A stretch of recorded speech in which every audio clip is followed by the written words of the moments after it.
Stuart, it's been 2 weeks off. Well, for us, not for you. First of all, new chief executive. Yep. Have you spoken to him? What the conversation's been like, if you have, and how big a relief is it to have that person in place to know the direction you're going? It was obviously a big news story for us as a football club last week when it was announced. I've not had any conversations with Brian. Somebody I know in the passing, if you like, just more by his history in the game and how long he's held general manager roles, he's held chief executive roles both in Scotland and England, as everybody knows. So very simply in my mind, it seems quite a shrewd appointment in terms of somebody that's experienced in this country, someone that really understands the job, and I look forward to working with him. That has to be said. Obviously Derek Weir has sort of undertook the roles and the duties of the chief executive in the last year pretty much, as it sits, and Derek's been great to work with from my side of it. It was never the long-term plan, so obviously we as a football club now feel that we've got somebody that we can go to in this role, and I think it will help the football club in the long run. There's no question of that. So there'll be a handover quite clearly between Derek and Brian next week. He's due to be up here next week, and we'll thrust ourselves into making sure that we're all joined up, and I'm sure he'll have some fresh ideas. I'm sure he'll have some experiences other football clubs and things that he wants to bring here to Motherwell, and I think just us as a staff and as a football club buy into that. But what I think we offer up is a very good football club, and what I think is we offer up a lot of good staff and a lot of people with a brilliant work ethic, and now obviously that will go in a slightly different direction and something to be excited about, I believe, if you're a Motherwell fan but also an employee of the football club. We'll ask you more about it then when you get to chat to him, but focusing on these past 2 weeks and the games coming up, how's the international break been for you, and what has the message been to the players ahead of these final crucial 3 games before the split? No, it's just everything that it's been before. The emphasis when we went into the Livingston game, the Rangers game, the Aberdeen game, the mindset is very, very similar, in the sense that we want to amass as many points as we possibly can in terms of where that takes you and what position you find yourself in, but it's just approaching it as professional as we possibly can, and I think that's been a key message for us in the last the last couple of weeks, is to be as professional as we possibly can. And I think that comes in a few different forms. We've had a number of players away on international duty, which is brilliant for the football club. It's great experience for the players themselves. I'm looking at Big Bevis being away, captain in the national side, and the experiences that brings. But not just him, several others, Davor, Liam Kelly, Adam Devine, Lennon Miller, all these guys have been away and had that benefit of being with their national setup, but for us back home, it's been professional. It's been very professional to make sure that we're topping up, making sure that we're preparing towards St Mirren. I think you can overdo it in a sense. I think we can do too much work towards it, so it's kind of been incrementing what we're doing towards the game against St Mirren, but also just making sure that we're fit, we're sharp, we're fresh, and we're ready to go. But we have been utilising the time. We've been working hard. There's been a wee bit downtime in there that you'll have seen on social media. The chairman's opened up a new paddle facility, which there has to be that human touch and that human element to it, that we get a different kind of day, so we've thrown that type of thing in there as well, and hopefully that all sort of culminates and is coming together for a good performance on Saturday in what's going to be a difficult game against St Mirren. I think that the 5-2 result becomes a wee bit false for St Mirren in the last outing in comparison to where they've been all season, so we brace ourselves for the best version of St Mirren, and we know it's going to be a difficult game of football. In terms of league table, 3 games before the split, you say that it's all about being professional, winning, amassing as many points you can, and see where it takes you. I think you're 6 points off Hibs at the moment, with Dundee in between you. You've still got to play both of those two sides before the split. Is top 6 still a possibility for your team? I think you heard me a couple of weeks ago. It was something that I never really touched on, as in, we're not shouting our mouth off telling anybody what we're going to get. On paper, it looks difficult. It does look difficult. Two teams in Dundee and Hibs that have been performing well. They've managed to pick up results. Obviously we're still to play against Dundee next week as well. You know, we can run through so many different scenarios. We just need to concentrate in St Mirren, and when I speak to you next week we'll start talking about what comes after that. But fundamentally for us it's just really focused and centred around St Mirren. If you can get 3 points in this league at any stage, it tends to be a big result, so that's what we are trying to focus on this weekend. I know that's the kind of PC answer, but it is the genuine answer. You know, it's how we're speaking with the players, and not try to get too carried away with anything else. How's the squad looking at the weekend? Yeah, we've obviously, I think it was mentioned last week, and most would have seen that Lennon Miller came off late on for Scotland against Italy, so he's a doubt.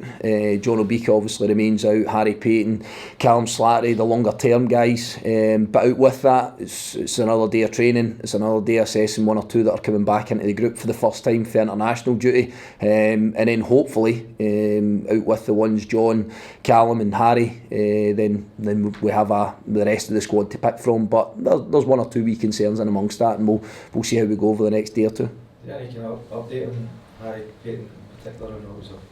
Yeah, he's getting on well. You know, we're probably looking at from the date of the injury, we're probably looking at somewhere between 10 and 12 weeks really with the nature of the injury. He's out the boot, he's walking, he's feeling a lot better, but he's still got quite a chunk to go in terms of his rehab.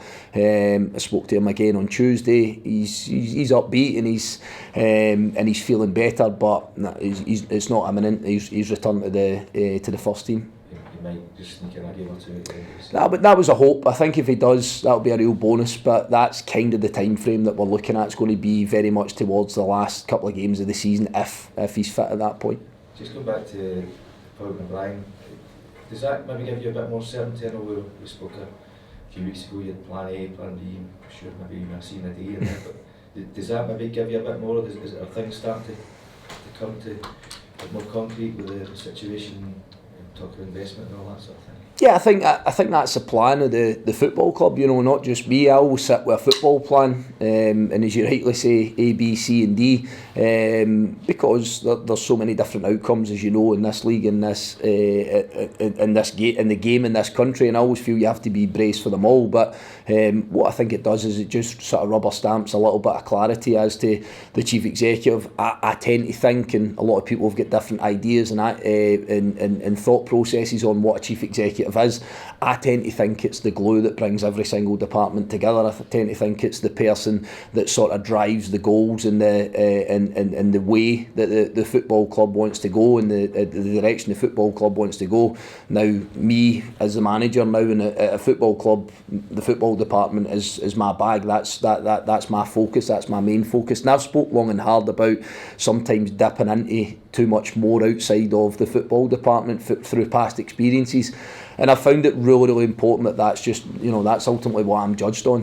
What happens with results, with player development, with structure in the football department. But I also think that there's other aspects of the football club, and the chief executive is the person that brings all of that together. Now, I have to stress again that Derek's done a very good job of that. It's kind of been almost on a kind of part-time basis, and Derek's got other aspects of his life that he works away on and travels and various different things. So as I say, this now becomes that concrete permanent appointment. I'm sure Derek will be happy himself about that, but also know that the football club will be. And as I say, in bringing in somebody like Brian, I'll stress it again, I think you're bringing in somebody that knows what he's doing and has a track record, has walked in the shoes and has a track record of doing the job very, very well. So it's our job to buy into it for what he's looking for and the kind of direction he wants to go. But as I say, I also think that he will buy into the culture of the football club and the people that are already here and what this club's been, same as I have done myself as a manager for a period of time. How big a concern is Lennon Miller's injury? It's enough of a concern for to have him as a doubt. I think you guys will have seen he played with a fractured patella earlier in the season against Aberdeen, so for him to come off the pitch at any point generally tells you that there's a bit of an issue. We're hoping that it's not a massive one. We're hoping it's one that's kind of touch and go for this weekend. How much involvement he can have or not will be determined probably over the next 24 hours. But you know, he's such a robust lad. I think that's testament. This is something I bang on about so much, about young players learning the trade. It's difficult, it's hard sometimes to push yourself through the pain. blood-brain barrier. The one thing I'll assure you is he's not a lad that comes off like I see a lot of the time throughout football, no here just in Motherwell, but young players sometimes, I believe, in accordance to academy systems and various different things, they play 60 minutes, they play 70 minutes, we make wholesale changes and they're used to coming off the park. He's used to playing 90 minutes, he wants to play 90 minutes, and I sort of see him as a leading light in that sense in his mentality towards the game. So I'm hopeful we can have him as an option for Saturday, but he's quite clearly got a little bit of tightness in his hamstring. We got the news last week that Blair had agreed a pre-contract. How big a blow was that? Well, you know, from my side, all I can tell you is that we know that there's been contact, but the level of that contact and where that sits, Hearts have obviously been the team that's been documented there. I can't confirm you that's quite clearly Hearts' business and where they're at, and they're not doing anything out of turn if they're speaking to any or out of contract players. But the thing I need to reassure everybody on is that what we have done is offered Blair the absolute best contract that we possibly could as a football club. It's at the very top end. He's been terrific for this football club, he's been absolutely tremendous, but the fight that we've always got, and it always sounds as if you're going down the money route, which ultimately is a thing, is if a club like Hearts wants to come in and speak to one of our out of contract players, they can double treble what we can offer them. That's not me pleading poverty, that's just literally the honest state of affairs. But the one thing I can stress to our supporters and everybody else round about it is I would love to keep Blair Spittal at this football club. As I say, the level of the contract was indicative to my thoughts and everybody else's thoughts at the football club. But whatever happens between Blair and, for talking's sake, Hearts, you know, that's their business. That would be their place to confirm or deny where that sits.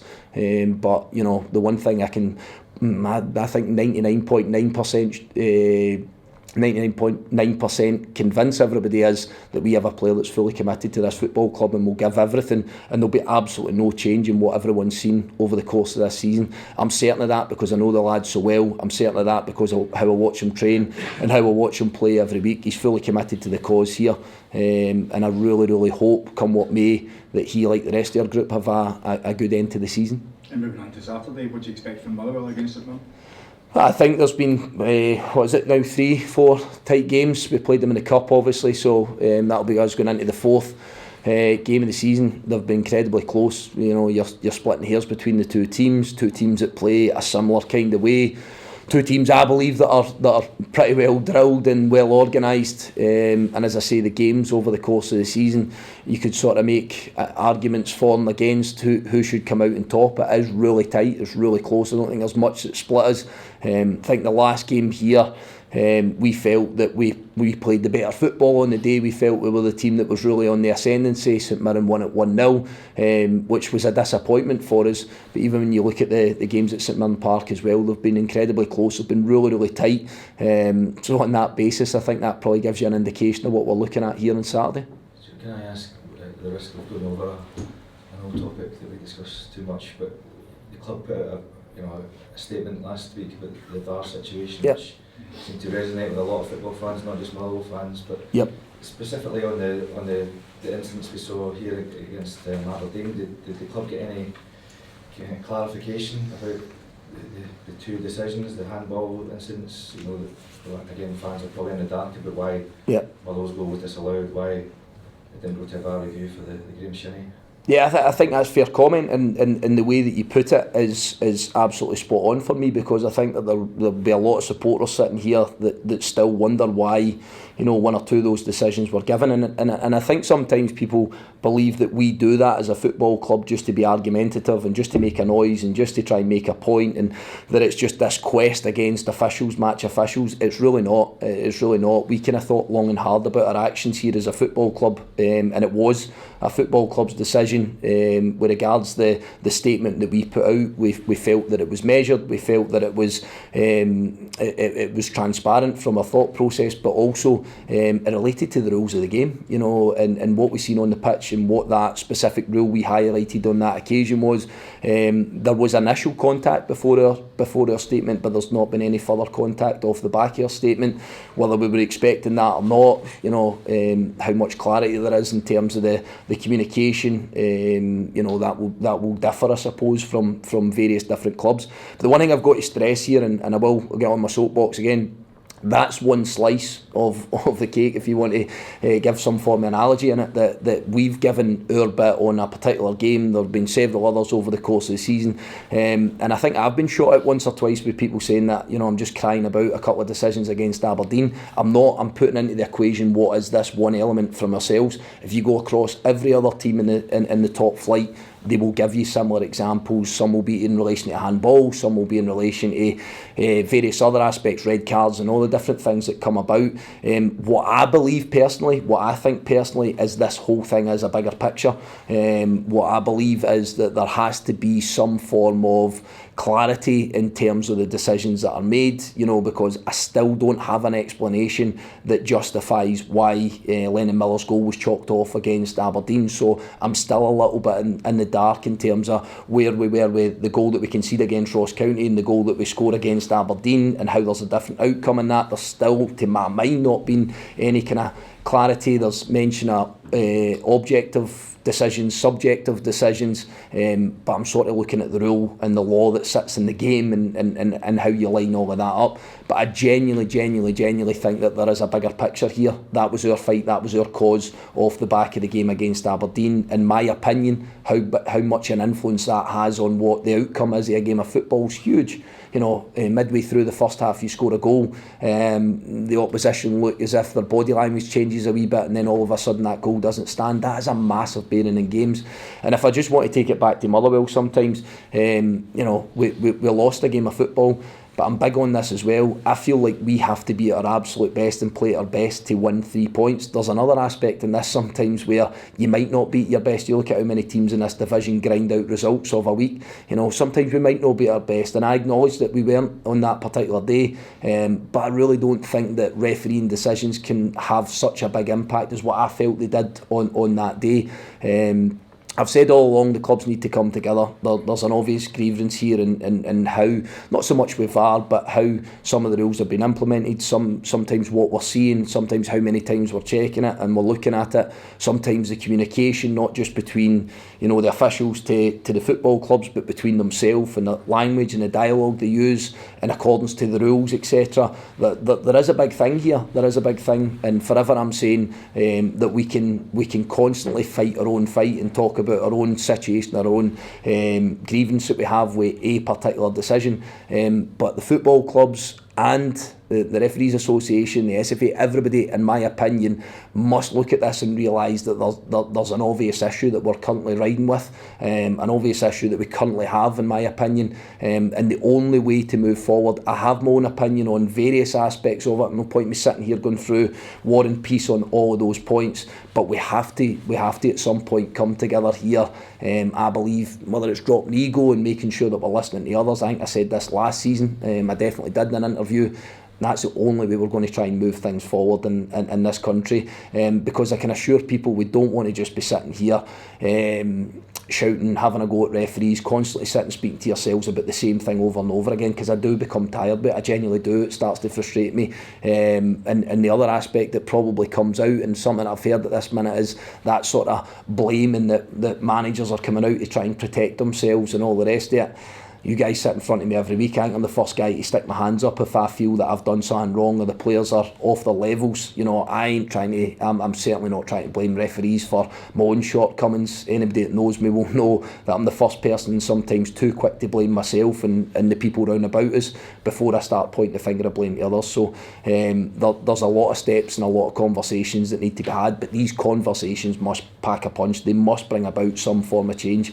Otherwise we'll be sitting here this time next year having the same chat.